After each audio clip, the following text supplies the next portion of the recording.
안녕하세요, 솔라리입니다. 오늘은 지난 영상에 이어 아일랜드의 장점과 단점에 대해서 설명하는 시간을 가질까 하는데요. 오늘은 제 2탄 단점에 대해서 설명하겠습니다. 먼저 첫 번째, 아일랜드 날씨는 딱 세 가지로 나뉘는데요. 비 오는 날씨, 비 오고 바람 부는 날씨, 그리고 어쩌다 한번 좋은 날씨입니다. 이렇게 비가 자주 내리고 날씨가 흐리다 보니 빨래가 잘 마르지 않는다는 치명적인 단점이 있습니다. 우리나라처럼 난방이 잘 되어 있지 않기 때문에 집에 있어도 춥다는 단점이 있어요. 그래서 많은 분들이 이곳 아일랜드로 올 때 전기장판을 꼭 챙기는 이유가 바로 여기에 있습니다. 그런데 여기 아일랜드가 수도세는 없는데 전기세가 있기 때문에 전기를 많이 생각 없이 사용하다 보면 전기세 폭탄을 맞을 수 있어요. 그래서 이 점 꼭 유의를 하셔야 합니다. 아일랜드 단점으로 제일 치명적인 거 하나가 있는데 바로 집세가 비싸다는 점입니다. 여기서 제 경험을 짧게 말씀드리자면 저희가 여기 아일랜드에 와서 집을 구하고 있었는데 한 달에 150만 원 정도 되는 집이 나왔어요. 근데 워낙 아일랜드 집세가 비싸기 때문에 그 집도 나쁘지 않을 것 같아서 뷰잉 날짜에 맞춰서 이제 그 집으로 갔는데 낯선 사람들 한 40여 명이 거기에 있더라고요. 저는 처음에 그 동네에 사는 주민들인 줄 알았어요. 알고 봤더니 저처럼 뷰잉 날짜에 맞춰서 집을 보러 온 사람들이었어요. 결과는 탈락. 근데 결과적으로 저희는 또 다른 집을 열심히 찾아가지고 더 좋은 집으로 이사 가서 지금은 행복하게 잘 살고 있습니다. 아일랜드에서 집을 구하실 때 유념하셔야 될 게 있어요. 바로 부동산 업체 또는 집 주인에게 자기소개서를 작성을 해서 보내야 한다는 점인데요. 한국과 다르게 아일랜드에선 입주 희망자가 매달 렌트비를 낼 수 있는 자격이 충분히 되는지, 본인의 집을 깨끗하게 잘 관리할 수 있는 그런 성격이 되는지를 세세하게 보는 편이에요. 그래서 돈이 많이 있어도 아일랜드에서 집 구하기란 그렇게 쉬운 일이 아닙니다. 그리고 눈치채셨을지는 모르겠지만 월세 150만 원짜리 집에 지원자가 40명이 몰렸다고 말씀드렸잖아요. 그 말은 곧 150만 원짜리 집이 아일랜드에서는 저렴하다고 생각하는 사람들이 많다는 거예요. 아일랜드 집값은 정말 비싼 편입니다. 그래서 많은 사람들이 그냥 집 한 채를 빌려서 방 여러 개를 쉐어하는 그런 문화가 따로 만들어져 있는 상태인데요. 근데 그렇게 방을 쉐어하며 살아도 우리나라 돈으로 방 하나에 60, 보통은 7, 80은 생각을 하고 오셔야 됩니다. 그리고 참고로 인터넷 비용, 전기세, 이런 부가세는 월세 플러스 알파로 따로 청구가 되니까 그 비용도 같이 생각을 해서 집을 구하셨으면 좋겠습니다. 그 다음으로 아일랜드는 좋게 말하면 조용하고 평화로운 나라지만 한편으로는 무척 심심한 나라예요.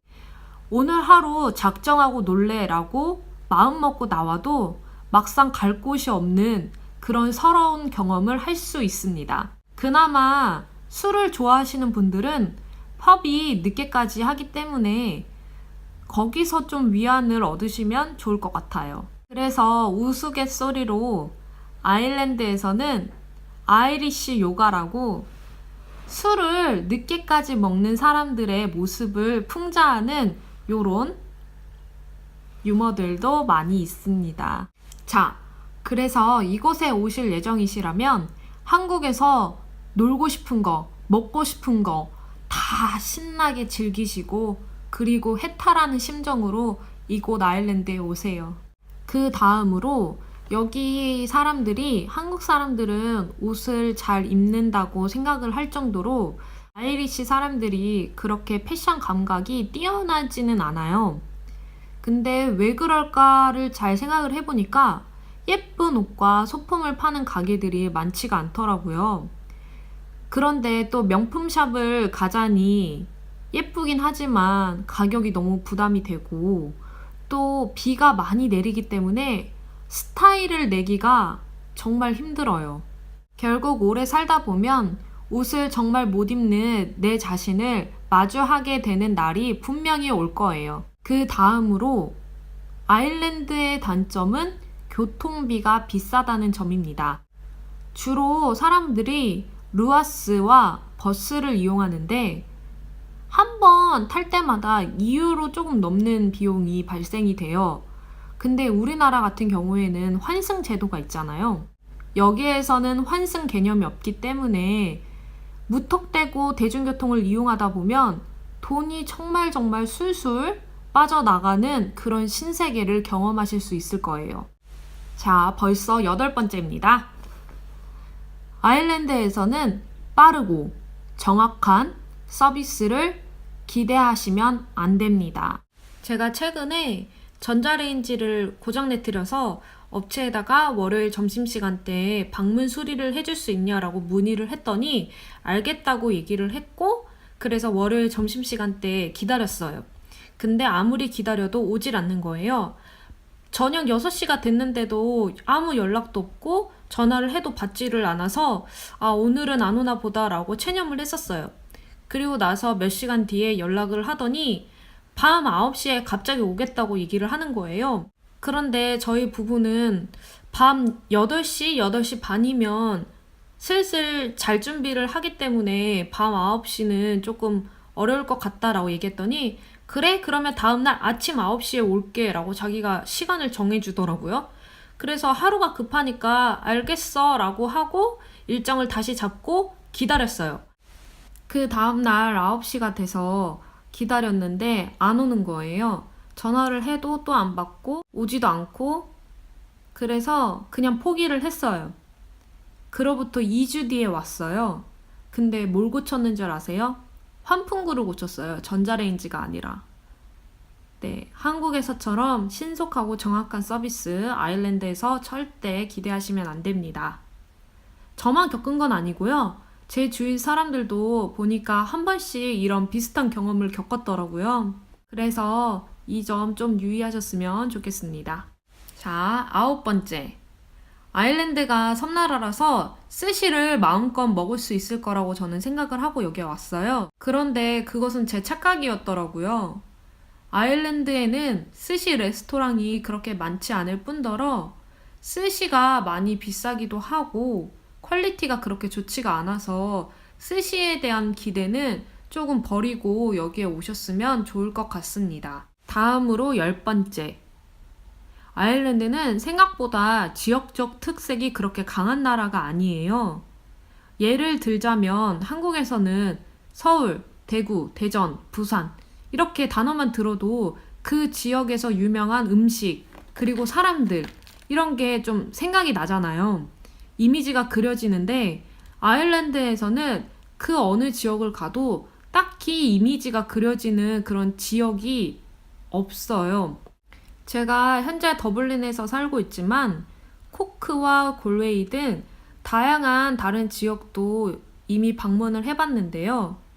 사실 더블린에서 봤던 자연 환경이라든지 풍경들이 그곳에서도 비슷한 모습으로 보여져서 좀 실망을 많이 했었어요.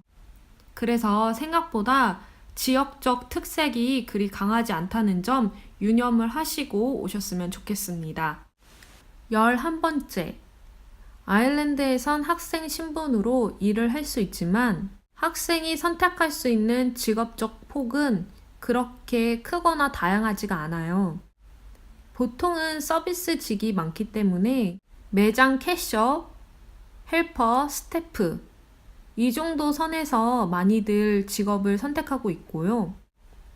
영어를 못하시는 분들 같은 경우에는 마트의 창고 정리라든지 레스토랑의 주방 업무를 돕는 정도로 일을 구하시는 분들이 많습니다. 그런데 한국에서 전문 기술 자격증을 취득하신 후에 여기에 오신 분들 같은 경우에는 여기에서 미용사, 또는 바리스타로 다양하게 또 일하시는 분들도 많더라고요.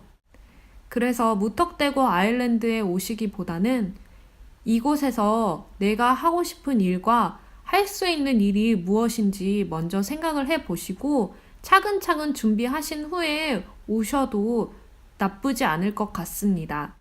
12번째.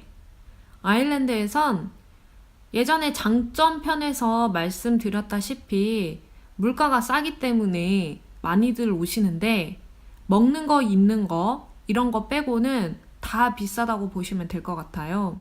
특히 책과 필기구 너무 비싸기 때문에 한국에서 미리 사가지고 오시는 것을 추천드립니다. 마지막으로 13번째. 제가 아일랜드 인종차별에 관련된 동영상을 2탄에 걸쳐서 제작했을 만큼 아일랜드 10대 범죄는 정말 심각한 수준이에요. 항상 조심 또 조심한다는 마음으로 이곳 아일랜드에서 생활하기를 추천드립니다. 자, 지금까지 2탄에 걸친 아일랜드의 장점과 단점에 대해서 말씀드렸고요.